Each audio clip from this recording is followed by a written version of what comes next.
કે ગંગાજીમાં નાહી લઈએ એટલે પાપ બળી જાય, તો ગંગાજીના કાંઠે રહેતા રોજની ધૂપગા દેતા હોય એમ બળી જાય.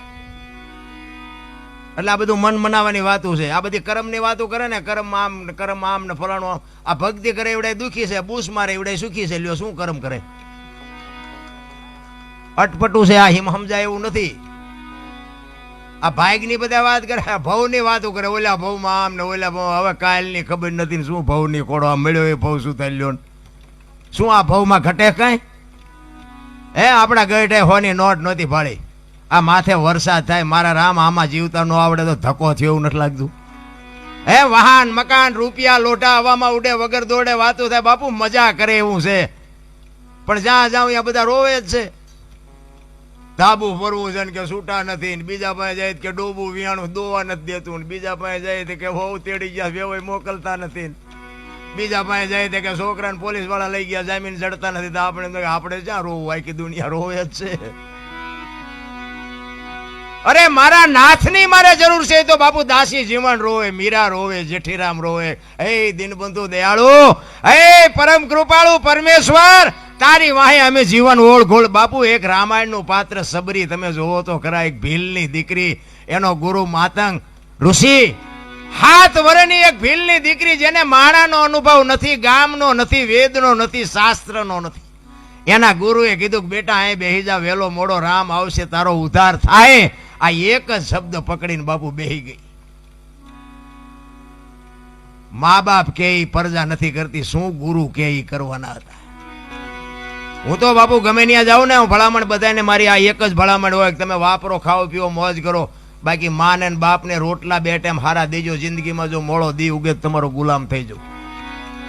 બસ મારી આ એક જ. આ તમે માંડવા નો નાખો તેમ નથી કહેતો કે આવી કથાયું કરાવો, આ મંદિર બંધાવો, મૂર્તિઓ કરાવો ને ગાયું ને ખડ નાખો. એ ગાયું છે ને ભગવાને મોકલી છે ને ખડની વ્યવસ્થા કરી જ છે. આપણે મરી જાય તેથી ગાયું શું થાય? આ ગાયું જે કપાવા જાય છે ને એ બંધ કરાવો તો ખડ જ નીર્યું છે. જે જીવ ઈશ્વર મોકલે છે ને એની બધી તૈયારી જ હોય છે. તમારો અને મારો માના ઉદરમાં વિકાસ થતો હોય જન્મ થયા પહેલા બધી વ્યવસ્થા હોય છે. દૂધની વ્યવસ્થા કરી દે, પથારીની વ્યવસ્થા કરી દે, લાલન પાલન કરનારી બધું તૈયાર જ છે. અને 60-80 વર્ષ જીવો અને મરી જાવ ને, એ મરી ગયા પહેલા લાકડા તૈયાર છે, ઉપાડનારા તૈયાર છે, ગોઠવનારા તૈયાર છે, દિવાળી મૂકનારા તૈયાર છે, ઘોંકા મારનારા તૈયાર છે. તો પહેલી ને છેલ્લી 2 તૈયારી હશે તો વટલી તૈયારી નહીં કરી રાખી હોય. પણ આ હું કરું આમાં જેટલાય કહેતા છે આ એમ કર્યું. હું તો એમ કહું છું કે આવા જે ભગીરથ કાર્ય કરે છે ને એને ટેકો ન દો કાંઈ નહીં, પણ નડો નહીં તો ભજન થઈ જાય. અરે જીવવા જેવું. મને તો એમ થાય કે હું તો આમ બજારમાં ક્યારેક નીકળું ને અત્યારે હાજર રાતે, તો આમ બજારમાં કૂતરા હુતા હોય ને તો મને એમ થાય કે આમને નિરાયત નથી.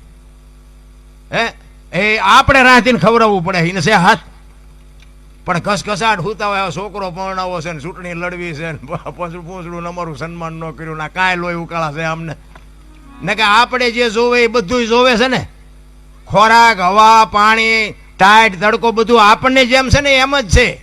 84 લાખ યોની છે એવું કે છે. 84 લાખમાં રૂપિયા હાટું માયા હાટું બસોડા ભરતો હોય માણા એક જ. કોઈ જીવ બસોડા ભરતો હોય મને બતાવો. અને કોઈ જીવ જો ભૂખો રહેતો હોય તો મને કહો, અને માણાનું ભરાતું હોય તો મને કહો.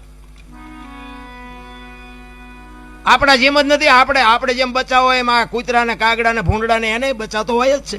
એનું લાલન પાલન એ કરે છે. બચાવ હોય ત્યાં સુધી એને ખવડાવે, પીવડાવે, એને પાંખું આવે ને ઉડી જાય પછી કે તું તાર રસ્તે હું મારા રસ્તે. હવે આપણે 4 પેઢીઓ થઈ હોય તો ચાવીઓના જોડા ભરાવ્યા હોય. હવે ગુડો ને હારખો રોટલો ખાવો હોય તો હવે હું ચાવીઓને હારે રાખીને કામ છે, પણ નથી છૂટતું નથી.